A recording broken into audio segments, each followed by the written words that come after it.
Hello everyone, আজকে আমরা দেখব ডার্ক মুন দ্য ব্লাড আল্টারের ৮ নম্বর পর্বের এক্সপ্লেনেশন। তাহলে আর দেরি কেন, চলো শুরু করা যাক আজকের ভিডিও। আর হ্যাঁ, ভিডিওটা লাইক আর চ্যানেলটা সাবস্ক্রাইব করতে একদম ভুলো না কিন্তু। এপিসোডের শুরুতেই আমাদের হেলি টিমকে দেখানো হয়, যারা তখন নিজেদের গেমের প্র্যাকটিস করছিল। আর ঠিক তখনই সেখানে সোহা আসে। আসলেও তাদের সবাইকে দেখতে এসেছিল, আর সবাই সোহাকে দেখে ভীষণ খুশি হয় এবং নিজেদের মধ্যে মজার কথাবার্তা বলতে থাকে। জাকা তো বলেই ফেলে, আমি একাই আমার টিমকে জিতিয়ে ছাড়ব, আর এটা আমি সোহার জন্য করব। এরপর হেলি সোহাকে ধন্যবাদ জানায়, কারণ সে তাদের প্র্যাকটিস দেখতে এসেছে। আর ঠিক তখনই সোহার অতীতের কথা মনে পড়ে যায়, যেখানে হেলি বলেছিল, আমার জন্মই হয়েছে তোমাকে রক্ষা করার জন্য, আর আমি মরার আগে পর্যন্ত এটাই করে যাব। এরপরে সোলান বলে ওঠে, আমার মনে হয় তোমার এখান থেকে চলে যাওয়া উচিত, না হলে তোমার চোট লাগতে পারে। আর এটা শুনে সোহার খুব ভালো লাগে যে সোলান তার জন্য এতটা চিন্তা করে। পরের দৃশ্যে আমরা হেলি আর তার বন্ধুদের দেখি, ওরা নিজেদের ঘর থেকে বেরোচ্ছিল, আর হঠাৎই তাদের সাথে সেই হলুদ পোশাক পরা মহিলাটির দেখা হয়ে যায়। হেলি তাকে বলে, ১২০ বছর হয়ে গেল, কিন্তু আমাদের বিশ্বাসই হচ্ছে না যে আপনি এখনো আমাদের পিছু করছেন। ওই মহিলাটি বলতে শুরু করে, সত্যি কথা বলতে কি, আমি তোমাদের পিছু করছিলাম না, কিন্তু তোমাদের সবাইকে এখানে একসাথে পেয়ে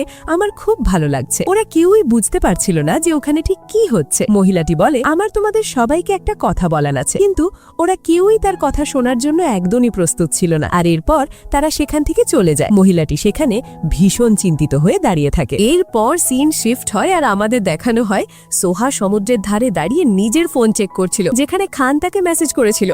ঠিক তখনই খান দৌড়ে সেখানে আসে আর হাঁপাতে হাঁপাতে বলে, আমাকে মাফ করে দিও, আমার আসতে একটু দেরি হয়ে গেল।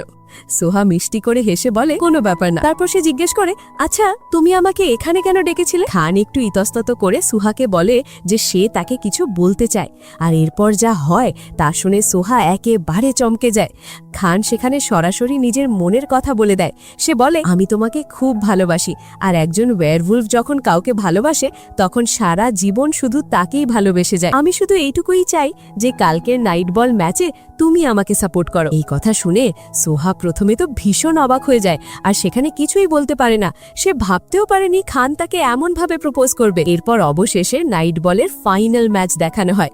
একদিকে হেলির টিম, যারা গতবারের চ্যাম্পিয়ন, আর অন্যদিকে খানের টিম। স্টেডিয়ামে আমরা সোহাকেও দেখতে পাই, কিন্তু তার মুখে চিন্তার ছাপ স্পষ্ট।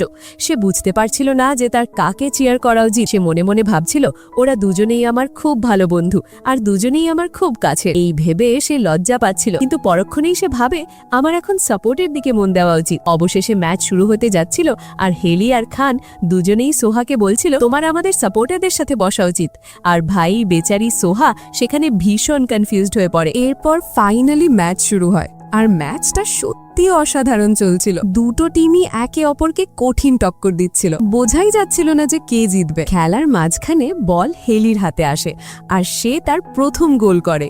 এরপর একের পর এক গোল হতে থাকে। দেখতে দেখতে ফার্স্ট হাফ শেষ হয়ে যায়। হেলির টিমের স্কোর ছিল 10 আর খানের টিমের 9। সোহা ভাবছিল, খেলাটা তো খুব টাফ হচ্ছে, আমার তো ভয় করছে কারো যেন চোট না লেগে যায়। ব্রেকের সময় খান আর বাকিরা সোহাকে জিজ্ঞেস করে, তুমি তো আমাদের খেলা দেখলে, আমরা কেমন খেললাম? সোহা উত্তরে বলে, হ্যাঁ, তোমরা সবাই খুব ভালো খেলেছো। তখন খান বলে, সোহা তোমার চিন্তা করার কোনো কারণ নেই, এখন আমরা একটু খারাপ খেলছি ঠিকই, কিন্তু এই ম্যাচটা আমরাই জিতবো। এখানে পরিস্থিতিটা বেশ মজার হয়ে ওঠে। দুটো টিমই সোহাকে এক প্রকার জোর করতে থাকে তাদের চিয়ার করার জন্য।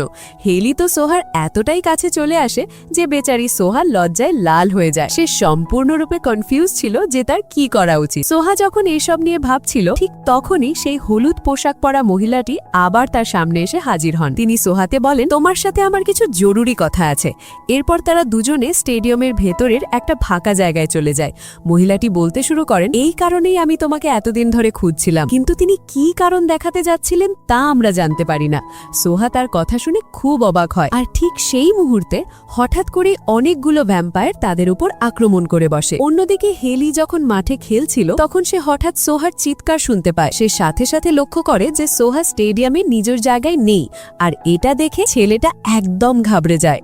পরের দৃশ্যে আমরা দেখি ভ্যাম্পায়াররা সোহাকে ধরে ফেলেছে, আর সেই মহিলাটিকে অজ্ঞান করে মাটিতে ফেলে দিয়েছে। এই সব কিছু দূর থেকে দেখে হেলির মনটা অজানা আশঙ্কায় কেঁপে ওঠে। তার সমস্ত মনোযোগ খেলা থেকে সরে যায়, আর এরই মধ্যে খান ফাইনাল গোলটা করে দেয়, আর তার টিম ম্যাচটা জিতে যায়। কিন্তু হেলির তাতে কিচ্ছু যায় আসে না। ম্যাচ শেষে নোভা হেলির কাছে এসে জিজ্ঞেস করে, ভাই সব ঠিক আছে তো? হেলি বলে, ভাই সোহা এখানে নেই, আমার খুব ভয় করছে। এরপর তারা সবাই মিলে সেই হলুদ পোশাক পরা মহিলার কাছে ছুটে যায়, যিনি তখনও অজ্ঞান অবস্থায় পড়েছিলেন। পরের দৃশ্যে ওরা সবাই হেলির বাড়িতে ছিল। হেলি মহিলাটিকে জিজ্ঞেস করে, আমি নিশ্চিত যে সোহা শেষবার আপনার সাথেই ছিল, বলুন ও কোথায় গেল? তখন মহিলাটি বলে, তাকে ডার্ডান নিয়ে গেছে।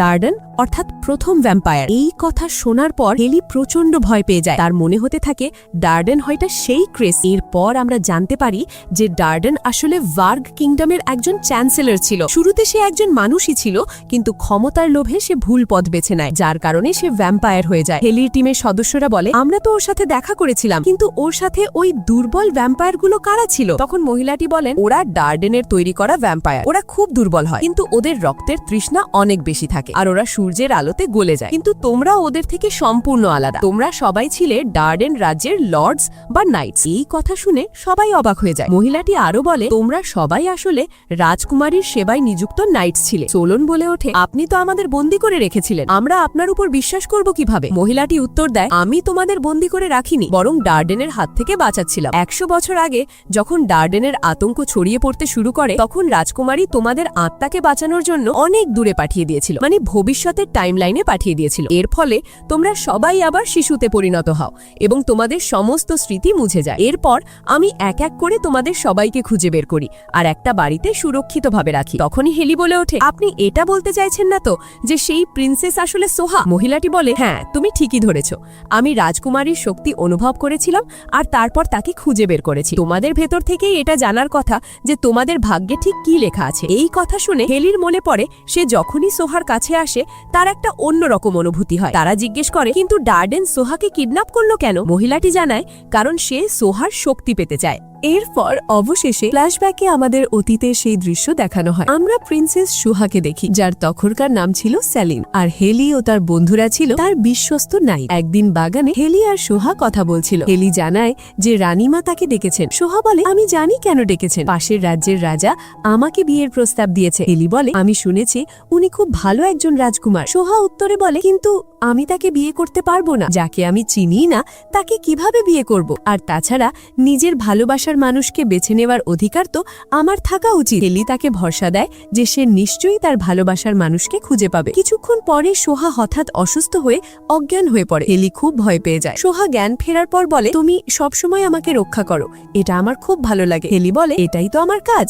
আর এই সব কিছু আড়াল থেকে দেখছিল ডার্ডেন এবং রাগে জ্বলে যাচ্ছিল। এরপর সিন শিফট হয় আর আমাদের সোহাকে দেখানো হয় যে কোথাও যাচ্ছিল। ঠিক তখনই ডার্ডেন আসে আর বলে, বিয়েটা নিয়ে শেষ পর্যন্ত কি ভাবলে? সোহা সরাসরি মানা করে দেয়, আর এটা শুনে ডার্ডেন খুব খুশি হয়ে যায় আর বলে, আমি এটাই চেয়েছিলাম আর তুমি সেটাই করলে। সত্যি বলতে কি, আমার এই রাজনৈতিক বিয়ে একদম পছন্দ নয়। এতে সোহা বুঝে যায় যে ডার্ডেন তার কথা লুকিয়ে শুনছিল আর সে ভীষণ রেগে যায়। ডার্ডেন বলে, আমি কি করতে পারি? মানে আমি তোমার কণ্ঠস্বর অনেক দূর থেকেই শুনতে পাই, আর সত্যি কথা হলো আমি তোমার কণ্ঠস্বর শুনতেই চাই। এই সব কথা শুনে সোহা আরো রেগে যায়। ডার্ডেন বলে, এতে ভুলটা কি? আমি অনেক শক্তিশালী, এত ভালো একজন মানুষ, আমি রাজকুমার নই তো কি হয়েছে? তার মানে কি তুমি আমাকে বেছে নিতে পারো না?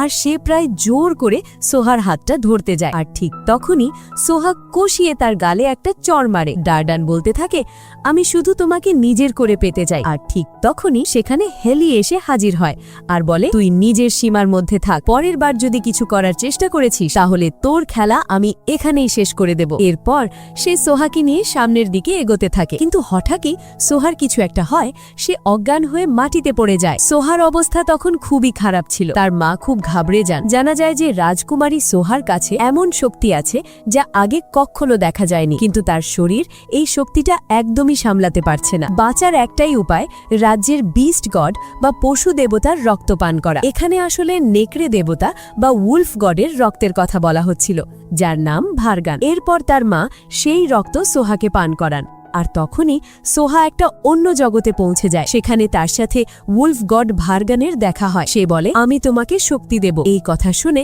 সোহা অবাক হয়ে যায়। এরপর অবশেষে সোহার জ্ঞান ফেরে, কিন্তু রাজ্যের পরিস্থিতি ততক্ষণে হাতের বাইরে চলে গেছে। ডার্ডেন প্রথম ভ্যাম্পায়ার হয়ে পুরো রাজ্যের উপর কবজা করতে চায়। ওয়্যার উলফরা তাদের সাহায্য করার চেষ্টা করছিল, কিন্তু ডার্ডেনের ভ্যাম্পায়ার সেনার সংখ্যা অনেক বেশি ছিল। এর 1 বছর পর আমাদের সোহার মায়ের দৃশ্য দেখানো হয়। তার জীবন শেষ হতে চলেছিল।